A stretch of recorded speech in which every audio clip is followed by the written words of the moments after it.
You have found the Redhead Family Therapy Guy and a Mic podcast, looking at mental health through a pop culture lens. All right, here we are for another podcast. You found us again, and today is a special day. You found the Redhead Family Therapy Guy and a Mic. And I'm John. I'm Michael. And we have Adassa Candiani. Now, Adassa, you should feel really special. I mean, you're incredible and special, but you're like our first legit famous person. We've just had really cool, awesome people on that we love to interview, but you're like a famous person, which is really cool. So thank you so much for being gracious. I'm totally taking advantage of our friendship. Adassa and I are friends, and I'm totally exploiting the friendship and relationship I have to get her on here. So how are you doing today, Adassa? Thanks for being with us. I am so well. Oh my goodness. I think that, meeting you and your family has been one of the greatest gifts here, being in Tennessee and living in Clarksville, because we have kids around the same ages. So there's somebody that they can, relate to and play with. Yeah, so that's always really fun. There's people crushing on each other. How many kiddos do you have, Adassa? Seven. Whoa, that's got us beat. Awesome. Yeah. It's a busy house then. Always something going on. It really is. This morning, I was getting ready and my face was all puffy because the baby won't get out of the bed. We are trying so bad. We were like, you have to go. We are just going to get you anything, a bag of chips at night. I don't care. Take the iPad. She won't stay in there. So and her little... was rough.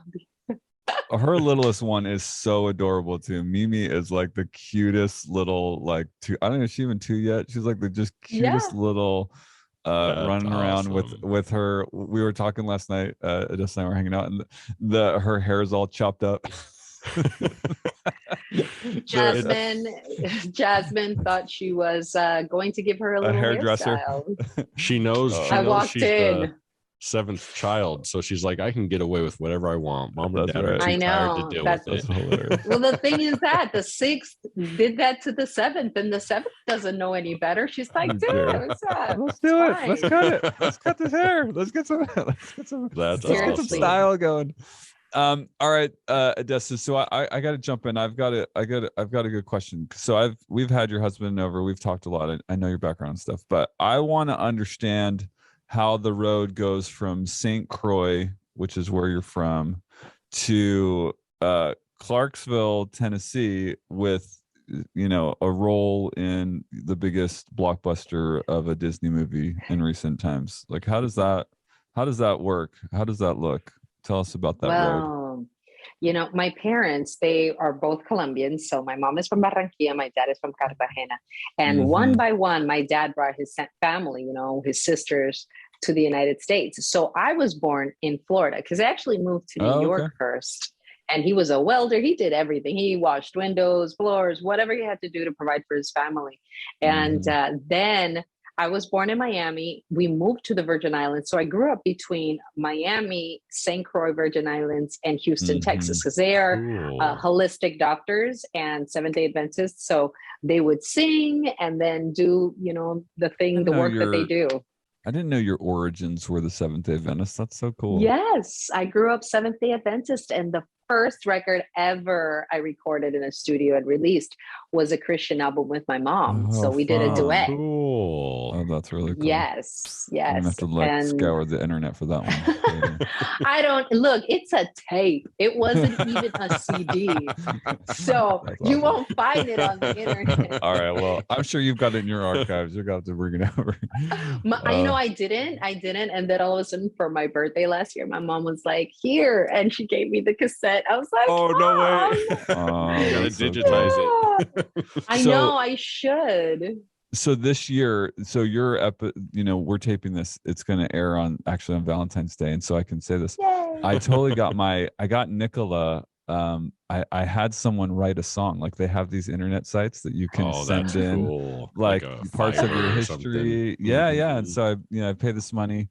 And I got it last night after, because I actually watched Encanto last night, and then I got the song, And it got me in all the feels. So I'm real excited. It's amazing what music does. You have a good friend that's a pro. You could have got the hookup. No, I should have had Adassa online. my wife a song. I know, right? I got pulled in by the Shark Tank ad. Google hacked me again. So tell me, Adassa, where is your husband from? Was he also born in the United States, or is he from somewhere else? No, he is Italian Mexican. He was born in Monterrey. And he was a producer, and that's how we met, because the first group I ever was signed in was called Ecstasy, and we were 4 girls, and it was a girl group, kind of like TLC, but with 4 of us. Ecstasy for the 4 girl group. Hollywood, yes. Gotta love them. Gotta love Hollywood. And he was the producer of the group. And the way that I met was that my brother, who was also in the industry, and he had a record and everything, he's a rapper, he wanted to put this idea together. And so he told Gabriel, he's like, hey, I got a sister who could sing. And he was like, man, I don't want you to bring your sister, because my brother's a charming guy, but he's not like that easy on the eyes kind of guy. And so he's like, if she looks like you, I don't want her in the group. He was That's hilarious. Yeah. So, and then here walks in Adassa. Well, the thing is, no, he never wanted to have a meeting with me. He didn't want it. So I didn't know this was going on. My brother came home one day, and I was with him in his apartment, and he was like, hey, I have this tape, and I want you to just write a song on this beat that I got. And I was like, okay. So, hey, this is old school. All right. Only you guys get the exclusive. So I had one tape player with you heard it here deck. First on the Redhead Therapy. Oh, yeah. Double deck tape player. First. Nobody's ever heard this. I had it on one side. I would press record, and I would push the tape on the other side, because I had double decker. And so I would sing into it. And that's how I recorded my vocals into the one I was recording. Wow. And so I sang this song that I wrote. It was like, dedícame tiempo, oh. And I kind of sang it into that thing. And I was like, okay, there's the song. It's like early 90s mixing right here. Seriously, that's exactly. I bet the audio quality on that was magnificent. I wish I could find that tape, because I was like, I would love to hear my very first performance writing a song. But then, so he takes it over to the studio, and then my husband, well, Gabriel in that time, not my husband, but he listened to it. He's like, I love this girl. Bring her in. And he was like, that's my sister. He all snuck it in on the back door. That's awesome. And so then you were able to meet him for the first time. I was like dressed up in 579. That store doesn't even exist anymore. When I did, bought myself a little 3-piece suit, and showed up there with my little light blue 3-piece. I know. Was it love at first sight, or did it take a little bit of work? Oh, heck no. He was so gorgeous. That was intimidating. Wait, are we on this? I want to just check in real quick. We're talking about the same guy, right? Like Gabe, I know this guy, right? Oh, yeah. And he had long hair. He had long straight hair, and he would always dress in black. Awesome. Gabe is fantastic too. His personality is unbelievable. Where was he's this fantastic that you met him? Houston, Texas. Oh, in Texas. I met him in Houston, Texas, because that's where I was living at the time and going to school. And I was actually in high school in Conroe, but I would go to Houston a lot and stay with my brother, because everything was happening in Houston, Texas. The other thing about I'm sorry. No, go ahead. No, I was gonna say the thing about Gabe too is like he can just tickle the keys like nobody, man. Like I can rock a piano, man. Sorry, you keep going with your story. I apologize. He can, and he actually doesn't read music. He just does it out of inspiration. So whenever he does things for Warner Chappell, because he's a producer for Warner Brothers, they have to have somebody like write out his stuff, because he's like, okay, there it is. There's a creation. Now you put it in an app for that. Isn't there like an app for that? Yeah, now there is. Back then they would have to hire a composer, and he was weren't apps when there were tape players, John. I know. All right, back in the day. So that's how I got into the girl group, and I was classically trained because I took opera in school. So I was like, so I tried out, and then he was like, you got a great voice, but we're gonna take that and we're going to put it in the shelf, and we're going to learn how to sing pop music. So that's cool. So that's what he did. You mentioned your brother was recording. So then does all of your family sing, or do you have some family members that don't really like the singing or that industry at all? Everybody sings. And Cool. Since I was little, like my parents were really keen on making sure we either learned an instrument or we sang. So whoever didn't sing played piano. And you're one of how many, Adassa? Well, from my mom and dad, we're two, my sister and I. And then, but from my dad was married previously to marry my mom.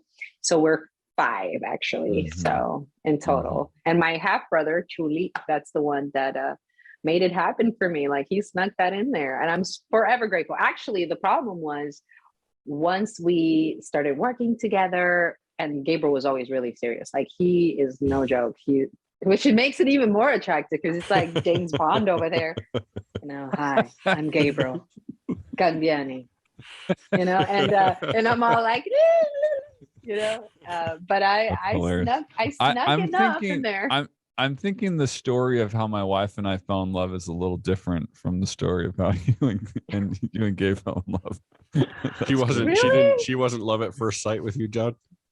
I was. Yeah. I mean, when I saw her, maybe, I don't know. I don't want to upset her. She gets mad at how I tell the story. So I don't tell the story anymore. I let her tell the story because she always gets mad at the way I tell it. But I don't quite think it was the same. No. How long, Adassa, was it? So you go and you record, or your brother takes this tape in, this cassette in. He listens, and Gabriel wants you to come in. How long is it before like the two of you date? Does it? Oh, that did not happen. Yeah, no, he was 0. I mean, I was interested, but no, there was nothing of that. I mean, we finished recording the whole entire album. And then my brother was like, one day, he was like, okay, so you don't need to come to the studio with me today. And I was like, what? What do you mean I don't go? He's like, we're done. And then I was like, I cannot not see him. Like, I can't. I cannot live without him. And I was totally smitten. So, but it took a few months after that, before I was like, I love you so much. I want to live with you forever. That's awesome. Did you say that word for word? I kind of did, but he was like, he didn't even want to hold hands, and I didn't understand it. I was all like, let's get busy, very different, very different. But awesome. That was the thing about him. There was always something about him, and I didn't understand what it was until we started getting into conversations about religion. And we started talking about like my beliefs being Seventh-day Adventist. And then he told me his, and he was from the Church of Jesus Christ of Latter-day Saints. And then we kind of started talking about it a little bit, and I was more and more interested. And then he was like, well, if you're interested, I could just have a set of missionaries, come over. But he was never like pushy about religion or anything. But I felt like it was part of why his character was so cool, because he was just like, we won't even hold hands. And I was like, what? Which isn't a typical Church of Jesus Christ Latter-day Saint thing. Let's, Yeah, you're allowed to hold hands. But yeah, no, he was pretty strict. And but once it was formal, oh yeah. Then it was on. Oh, there's no stopping me. There was no stopping. How do you get to 7 kids? It's love, baby.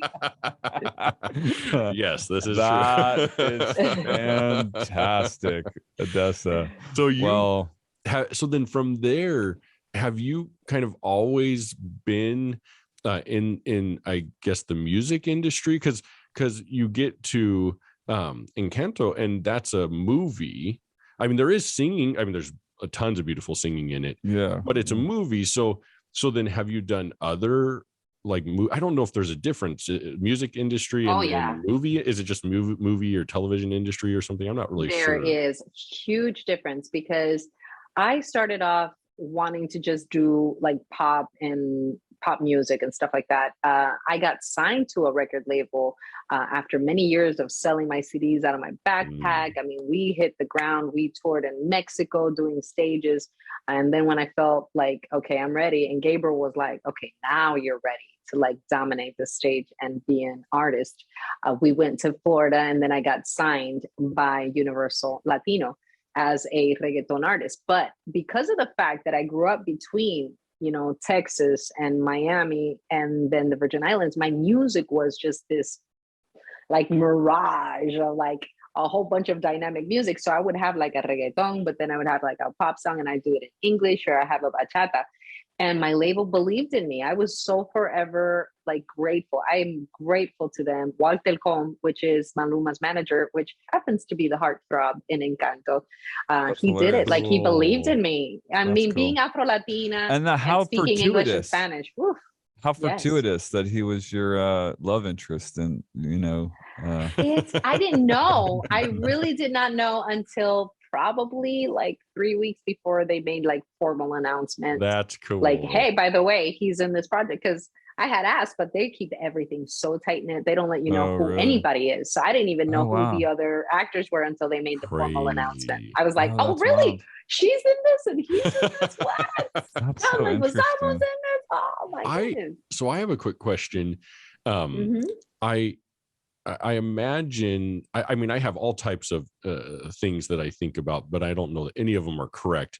So you mentioned selling CDs out of your trunk and touring really all over, sounds like a couple of countries. But my question is, like, are you earning a living doing that, or is it really tough work? Like how hard is it to do that? Well, consider yourself a vocal athlete. That's what you have to do, because it takes a certain amount of mindset, and then doing it while having kids, because I had my first child when I was, you know, still in my teens going into my 20s. So touring and having a family and keeping up with your vocal performance, your shape, because you have to be, because it's an athletic, almost like an athletic sport with a microphone in your hand. You got to jump, you got to scream, hey, people doing in the back, how are my ladies, you know, all of that. And then doing it the way that we did it, we were booked, you know, 3 to 4 times a week doing 2-hour shows.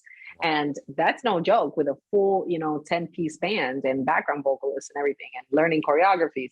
So I really learned how to hone in on my skills and what works, what doesn't, how to keep my diet. And it is hard work. But yes, you're making a living, because if you're good at what you do and you make sure you're pleasing the client, which is in this case, everybody who's showing up to have a good time, then you get booked and you get paid.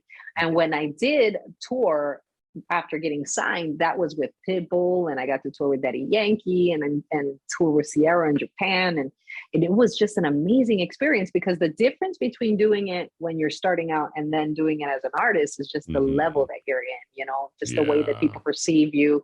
And then the gigs and the money is different. But then that's when you fall into when the music industry started changing, because I was in the reggaeton industry. So like, I wasn't exactly like PG, you know, at that time. I would push the bar, but it came a point that I had to see that line that I was stepping into, and I go, you know what, I cannot go past this. Like I cannot compromise my principles for wanting to achieve a goal or get to a certain place that I feel is where everybody else is. And that's when I took a step back. And then my husband and I started dedicating ourselves a lot more to music for film and TV. And we place things in like NBC, CBS. Gabriel has like over 6,000 placements. I got another like probably 1,000 placements. And that gave us the opportunity to have more kids. What do you think was like the biggest or the hardest obstacle or barrier or trial for you throughout that time period where you're traveling all the time, you have family, you know, kiddos, and I'm wondering, what was the biggest trial? Or maybe it was even taking a step back was really difficult, but I'm wondering, what was the biggest barrier for you, trial or hardship, throughout that period of time? I think it happens to any working mom. It's the guilt. You cannot be in 2 places at one time. That really hits hard to any working parent, because you want to be there for your family at 100% and 100% of the time. But then you need to also provide for your family and live your dreams, because a lot of people think, I'm getting married, now it's all about the kids and forget about me. I'm not going to work out or whatever. I'm dedicated to this little child. But you know what? That child's going to grow up.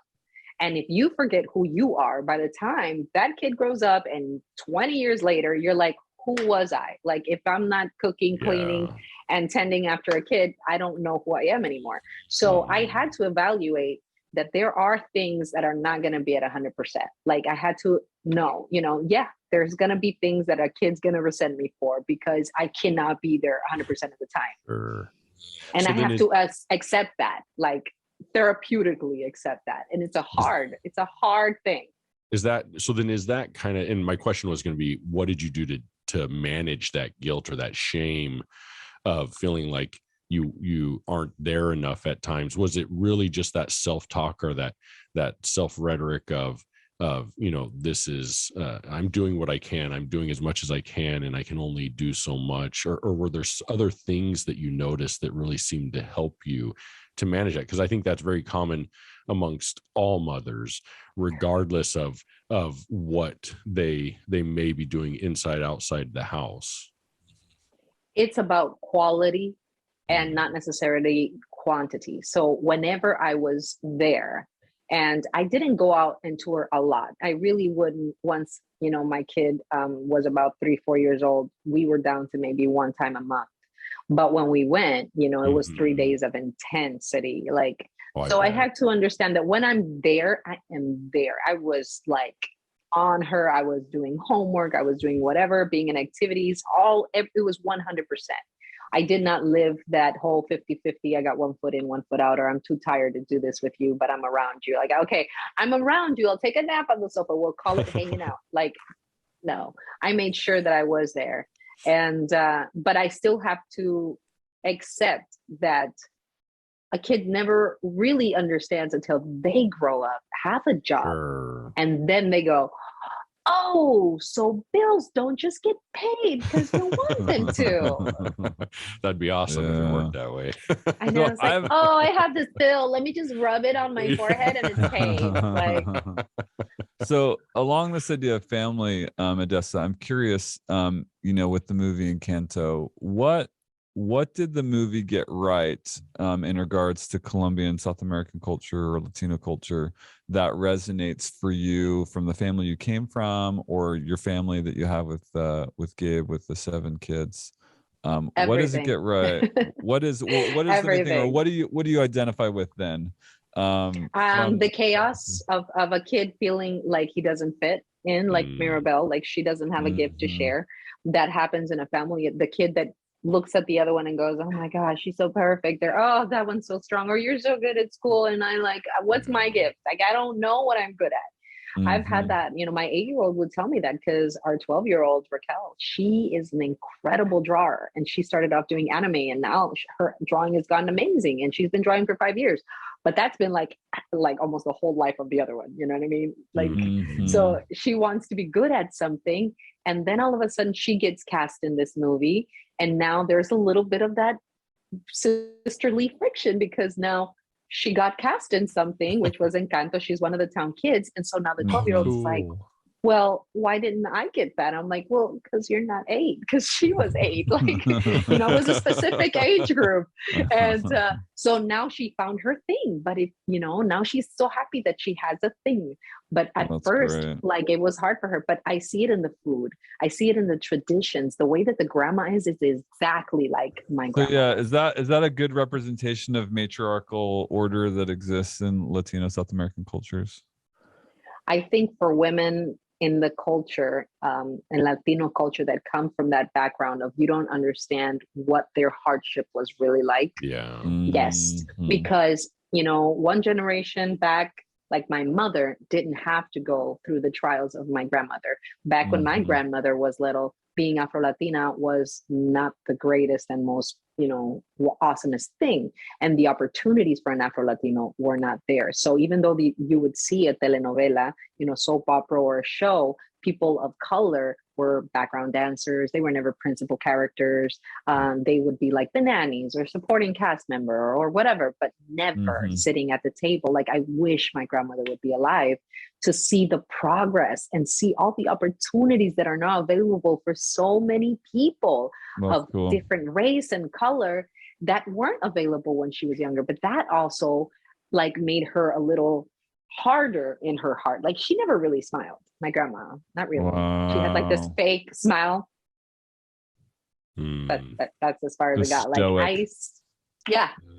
But now I That understood really it through resonates abuela. because the grandma in the show is really, she's really stoic. She's really, there's definitely love, and we know that she loves the family, but there is definitely that sense of that distance or wall or expectation that she creates for the whole cast of characters. So, I'm sorry. Can I jump in one quick one, Mike? So I'm really curious, right? Because, you're getting a lot of attention. You're gorgeous. You have an incredible voice. So people could say, Adassa has a gift. She has been anointed like the characters of the story. But I wonder if you also still, and maybe it would be meaningful for people to hear that you can still relate deeply to Maribel, these other characters. In what way is that ring true for you as well? Absolutely. I was the ugly duckling growing up. I did not come into myself very easy. My sister was Isabella growing up, and I was the one that didn't have boobs at 14. I was growing teeth. I was still growing teeth when I was 17, like a kid. I was still growing one. So I was funny because that's what I had. And I loved music and I was so passionate about it. The first thing I ever wanted to do was actually do something with Disney. That was like my dream since I was a kid, because cool I was a realist. I was like, congratulations. I don't come for money, thank you, or anything like that. So I thought I could be like an extra in Disney, or like hand out pamphlets or something. And then maybe I could be a background singer. Because when Pocahontas came out, I was like, brown characters, that's me. I was so game. But no, singing did not come like just nothing. I did start singing with my mom in church, but honing in on your skill and working on my tone of voice and really understanding my craft, it took years. It wasn't like, oh, this is just happens to be your gift. No, I like worked for it very much. I still work on it, because anything you don't work on, even like your talent or your body or whatever, give it 3 weeks. It's like, you're like, what? I was running a mile. Why can't I even go to the door without being like, So it's not as easy as having a ceremony and going up to a door. It takes a little more work than that. Yes. And even if you notice within the family, just because they had gifts didn't mean they didn't have adversity or feel like they had so much burden within them. Like Luisa, I love Luisa's character, and Jessica Darrow brought the house down with it, because she's so strong, but sometimes she cries and she feels like if she's not of service, she's worthless. I mean, she says it. It's her like a testimony to feeling weak. It really is. Yeah, that was the first big get me moment during her song that I was just like, I understand, as a female character, but I'm like, dude, like having this having this expectation to fix everything, to hold everything up, to take care of everything, and to be there for everyone. Like, it really hit me to the core. For me, that's a beautiful illustration, and really one of the first illustrations we get of how generational trauma works in a family, where, and for me, we have grandma who you just see there's so much pain there, and her desire to love and protect is really magnified by her trauma, by the experiences she's had. And her desire to love is so strong that that trauma really turns it into, like you mentioned earlier, the stoicism, this real kind of directness and protective factor that I think creates for each of them this pressure that they need to be something, because they care, right? We love our parents, we love our grandparents, and we want to appease them. But for her, it's really just a fascinating story to see how grandma's trauma and pain and her desire to love really came out, not, I don't think, how she intended it to, and created consequences. Well, because she absolutely thinks she absolutely thinks she's created. I mean, the wall is up. She's created this safe nest because of the trauma that they've come from. And it's really interesting how our traumatic experiences make us incredibly strong and able, but then simultaneously there's a crack or a weakness or trauma that can come out of that, because there's no intended trauma from grandma in this story. But for sure, I mean, when you look at the black sheep, and all of the angst, all of the trauma gets kind of projected onto Bruno and Marabella. Bruno, because he prophesied of a fall, of a potential fall around Marabella, and so he becomes responsible for that, and is kind of exiled, or has to go into hiding or whatever. Which was the other part that really hit me to the core, was that table set up on the other side of the wall. I was just like, where he has his place setting there, and he can look through the wall, and I still love my family. And it was just that just got me. Here he is, isolated but wanting to connect. It's just it's so kind of profound. It makes me think, how often in life does our desire to love and protect get skewed by traumas that we've experienced, and really then ends up hurting us more, right? That desire to love and to do what we think is the right thing. I think so many times where I've worked with people who have thoughts of, it'd be better if I just weren't here. I'm just a burden on my family. And that's, it's just not true, right? The family wants them there, wants them to be connected. And yet it's that, that pain, that shame that's so deep that we just can't see it. And we all experience that to some degree in our lives. Well, and I think this movie is beautiful in that, and just illustrating all these different pains that we have, despite all these beautiful things, right, that they can do. Incredible, magical such things that they've been anointed to do. Yeah, it's so interesting because really, Grandma's exile of Bruno and distance or perceived disdain towards Marabella is really her fear that the magic and grace is running out. And what is that going to mean, right? Because there's all this angst about, I forget the name of the little boy that becomes Antonio that becomes the animal speaker or whatever. So there's all this worry, right? And concern. The thing is this, the Bruno was shunned himself from the family because the grandma was really scared. She's trying to protect her family the whole time. All she's trying to do is keep them safe and keep the magic safe. And every time a child gets a gift, she feels so much more calm. But she's noticing something is happening. And Mirabel wants to help, but she notices that every time Mirabel gets involved, something goes crazy. Like when Isabella is doing all of that, and they're running around, what else can I do? And she's getting dirty when she's supposed to be perfect. You're like, what are you doing? You're ruining them. Look, it's because of you. Everything's breaking apart. And the reality is, the love was breaking. The love was breaking because the pressure was getting so immense for every single character that they felt they couldn't live themselves being authentic. And there was a break in the family. I mean, with Bruno not there was a break in the family, and there was this impending break with Marabella, which, Marabella's superpower is her, I see it as her courage to go after the secret, right? To try to understand and to really be, the result of the love of the family, right? She's this wonderful mother. I love that's another one.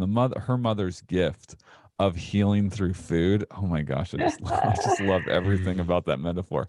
And so she has love, she has secure attachment, so she's not afraid to investigate the dark secrets and to understand, and she sees a crack coming also, and she wants to do something about it, right? And that's a real superpower, to have the courage to confront the family culture of we don't talk about things. We don't talk about Bruno. We don't talk about what's happened. There's so much of that. In my family, there were stories that I never could get to the bottom of. Crazy? They're still part of our past that my grandmother kept under tight rope. I don't know it. Nobody talks about it. And there are individuals in my family that are the Brunos, and we just don't talk about it. And we just disregard it.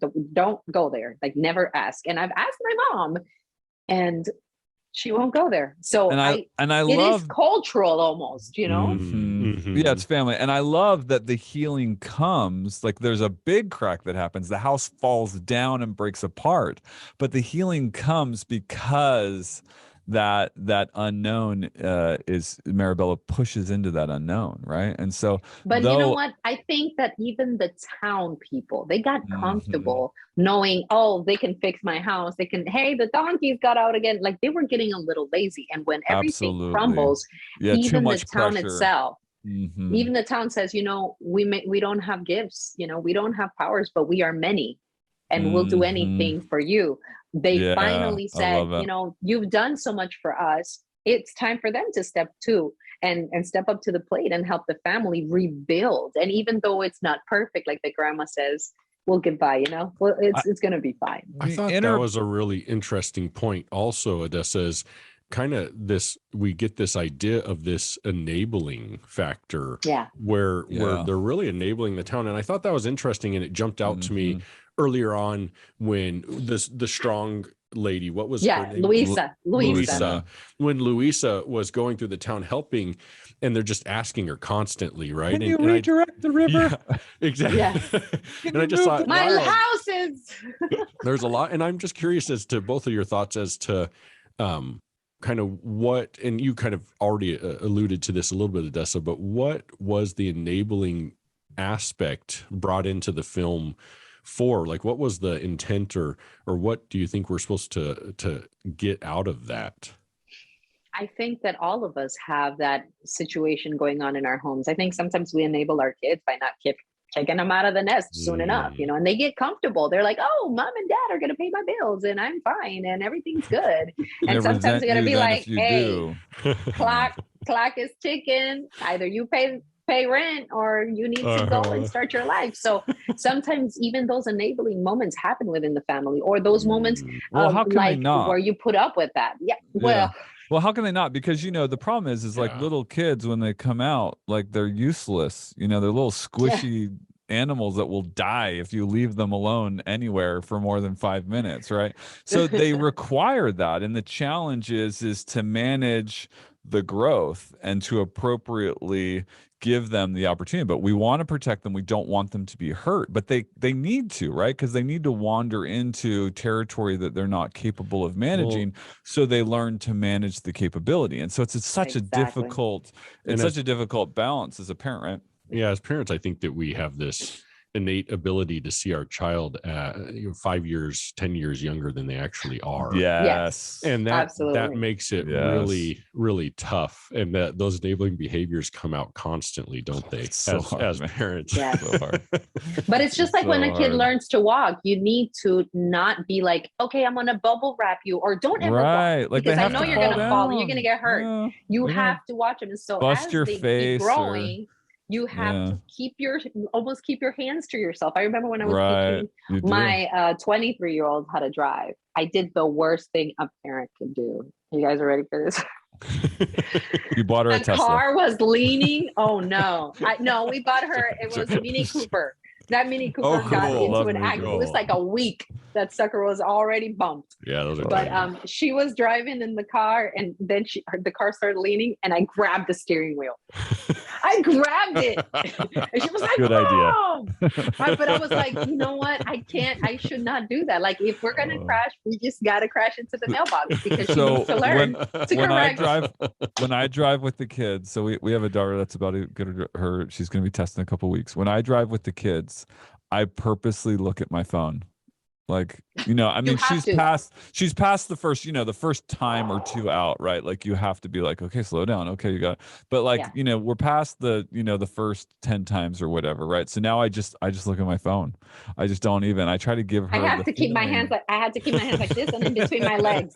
Just like, don't look. Hard.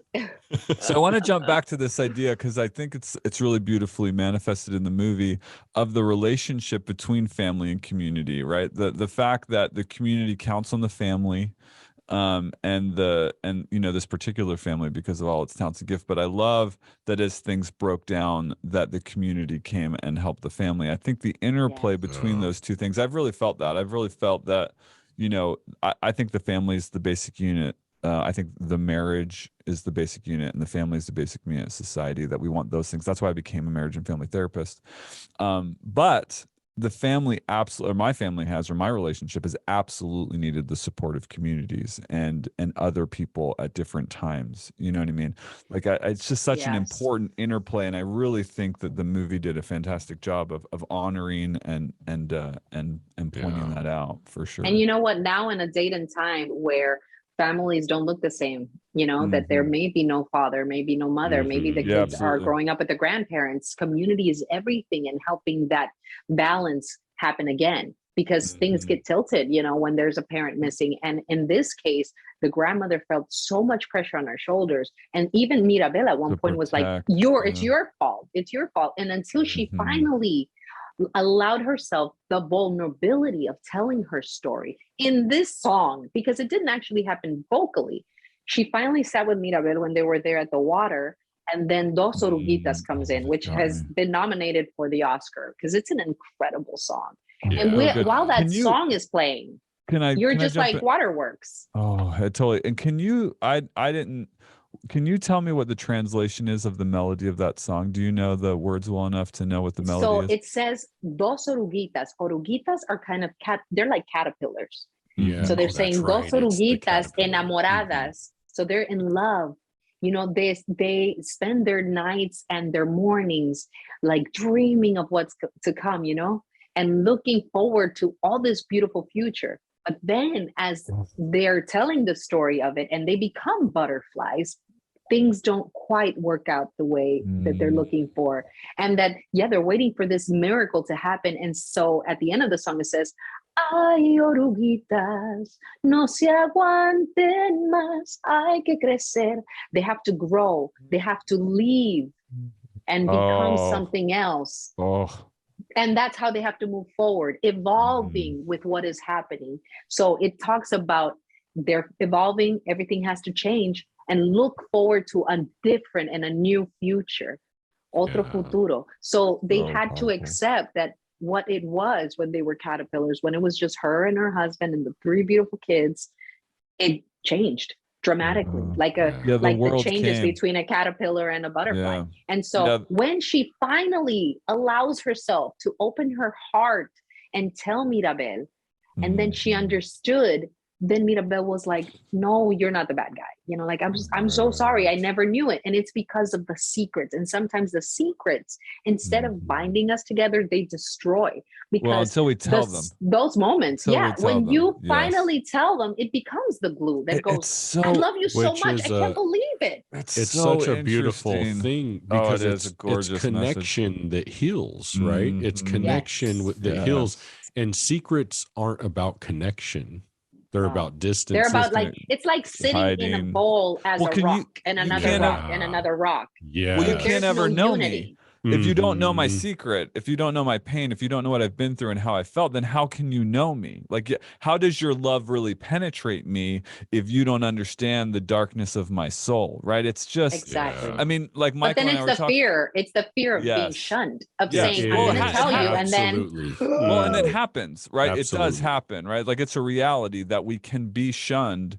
But usually I see that the shunning happens because of misunderstanding, you know what I mean? Or a lack of acknowledgement of, if there's a deed that is horrendous, of an acknowledgement of and an ownership of that deed. But it's such a destructive force, secrets and turning away. And it's such a beautiful moment. Michael and I were chatting before we hopped on, and that moment that Maribel, where Luisa is singing her story, and then she just grabs her. She just grabs her at the end, right? It's just beautiful, because that's it. It's like, oh, you told me your secret, and I love you. What are you talking about? You're still strong and amazing, and you do all these exactly. He's just saying, I'm strong, but sometimes I cry. So do I. You know what I mean? They're like, it's okay. It's okay to cry. But she feels so sad and embarrassed almost for being vulnerable. Well, and I think we all think that we have to be something to be lovable, right? We have to be this person or this image. But the truth is, we're lovable as we are. And I think that's what Maribel's true power is loving others as they are, and allowing them to see that that's enough.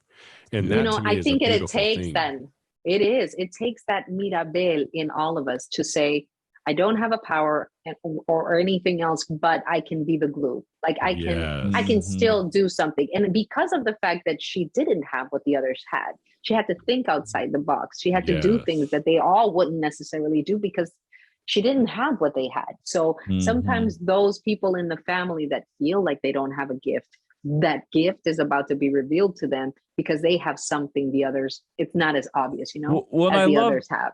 I love the stated point that we're more than our gifts. So even if, you can make flowers and you have this perfection or you're incredibly strong and can carry everything. It's like, yes, that is, but that's not the totality of who you are, right? It might not even be the best part of who you are. You know what I mean? Even though it's this incredible thing, And so it's a beautiful message that that kind of gets us to consider that we're more than what we do, or more than this talent that people see. You're more than just your gift. Like I love that line that Lin-Manuel wrote. When I got sick and I was really, I didn't think I was gonna make it out of it. So this is a really big deal. You should slow this down, because this is a really big deal. So like when Adassa came into our community, she got really like deathly ill, like almost died. And so this is really significant. I wanted to point that out. That's how I think our family is bonded in those moments. Like I think that's why we have such a tight knit like relationship with the Morgans, because oh my goodness, Nicola was amazing. Sometimes she would take the kids, especially my 5-year-old, that she didn't understand what was going on. And all my life I've lived dependent, like everybody in Encanto, of their gifts. I thought music is the thing that I have, like singing is my gift. That's what I do. And I'm also a parent and I'm a loving mother or whatever. But when that happened and everything was stripped away from me, I could no longer sing. I couldn't even hold my kid. I couldn't cook. I was dropping dishes. I couldn't stand and talk at the same time. Like if I had to speak, I had to sit and stay very, very still so that I can whisper whatever it is that I needed to say. Like I had to speak like, hi, yes, thank you so much. And then I would have to get up and walk very quietly. You're practicing for your role. And I didn't know. I really didn't know it, because that's where it went. But what I understood in that moment, when I was stripped of my gifts, when I was stripped of my talents, when it came down to the core of I'm a completely unfunctional person, my husband was like, I'll take you whatever way I get you. And there were moments that I would just completely paralyzed, and my husband would have to take me out from the shower naked and place me on the bed, wrap me up in towels, and just wait until I would start moving my toes again. And it happened many times, and I would cry, which would make it worse. And so then I would start stuttering, and he was just so loving and kind. And we've been married almost 25 years, but the amount of love and compassion that he showed me as my husband, it was beyond what I could have ever imagined. I never thought at my age I would be going through a situation like this. I thought, that happens when you're 80 or something, It's 70, so cool too. Old. It's so cool too, because you can see the strength that it gave you of character to really dive into who you really are, right? I love that idea that you're like, yeah, I lost I can't even move, let alone sing. So who am I? What matters? And that you and your husband had this affirmation of your love for each other. Right. And Gabe shows really his true colors, and what an incredible, and he always has been like incredible dad. Right. But it comes through, right? It becomes confirmed in this undeniable way, right? Which is really cool, because now it's the foundation, and you have these incredible blessings and cool things that are happening. And then we have incredible friendships, because so many people that were there during those moments were just instrumental to helping us get through it, because my parents, we had to fly them in. But during that time that I didn't have anybody, it was it was my community. It was this amazing community. We have an incredible community of people. Yeah. It's incredible how people would bring meals. They would take the kids. I mean, people that I didn't even know, because I had just moved in. COVID shut everything down. We weren't going out. And yet it was like, they automatically were like, let's do this. And I was meeting people in this situation of my weakest, most down point. And they were like, we don't know you, but we love you. Don't worry about it. Your kids are going to be fine. And it was about 3 weeks of intensity. And then as I started recuperating was when I got the call back that I got the role. And that was it. And then my husband looked at me and he was like, he put his hand over the phone and he was like, we need to tell him you can't take this. Like, you're barely starting to be functional. Get on your feet, I was like, right? you call him if I'm dead. I'm going to show up. And it took me we had about 3 weeks until we started recording, and it was a miracle. That's all I can call it. That's crazy. It was a miracle to go from going from the bed to the kitchen. And I was like, I just got to make it to the kitchen talking. That was my first like exercises, to being with Lin-Manuel Miranda and feeling like a tiger and seizing the moment and rapping my heart out. And that's the take you see on my TikTok, which was that first take. So yeah, that was it. It was intense. One of the beautiful things about this experience is, it's dark and it's painful and feeling as if you're going to die. So you look back on that, and the things that come to your mind, the things that you talk about, involve love and acceptance and connection. And that's what got you through those dark moments. And I think for each of us, trying to remember that it's connection and love that help us survive life and those down moments, and having people beside us. But I think, and just to kind of go back to the town helping the family, it's really I think true that oftentimes when someone might be a giver, right, they're constantly serving others, it's really hard to accept help. And I think that's just as important as loving and being accepting of others, is being willing to accept that in return, because that can heal us and make us whole. The full loop can't be realized, right? Like if you can be a wonderful giver, but you can't be, then you haven't completed, an understanding of what it's all about, right? It's like it doesn't, So yeah, that's a great. And it's hard to accept exactly sometimes. It's hard to accept. And honestly, I never had, not really, like a little thing here and there, but until this moment, I was humbled into acceptance of other people's generosity and their time and their love. And I am forever bound to these people that now are my friends, because now I know them, now we hang out and it's regular, like it's cool, like life. Birthday parties and stuff.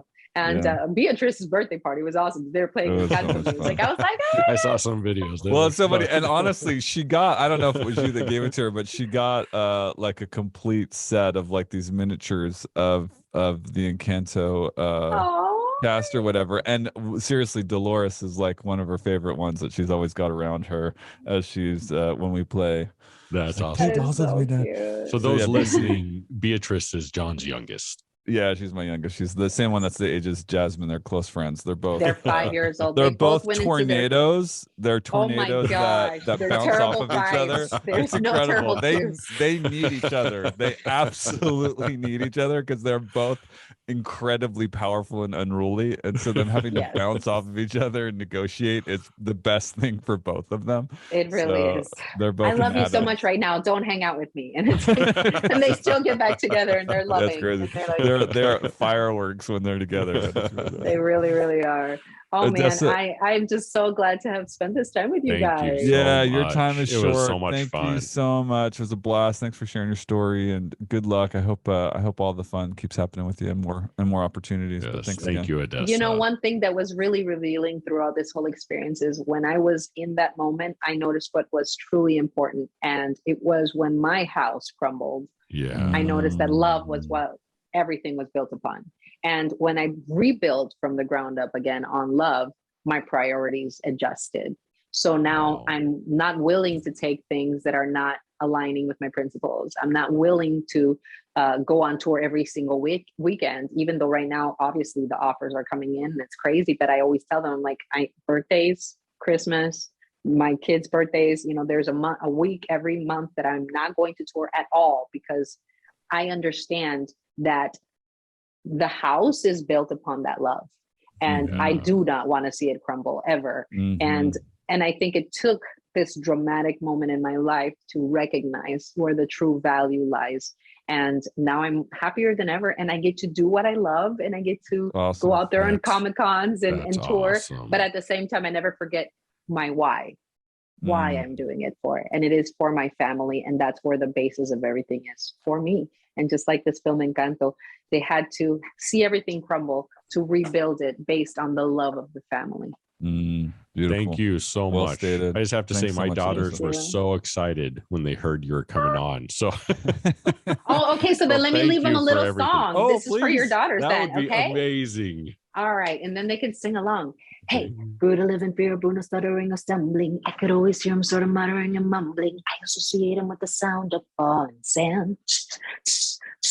It's a happy lift with the gift so humbling. Always lift abuela and the family fumbling, grappling with prophecies they couldn't understand.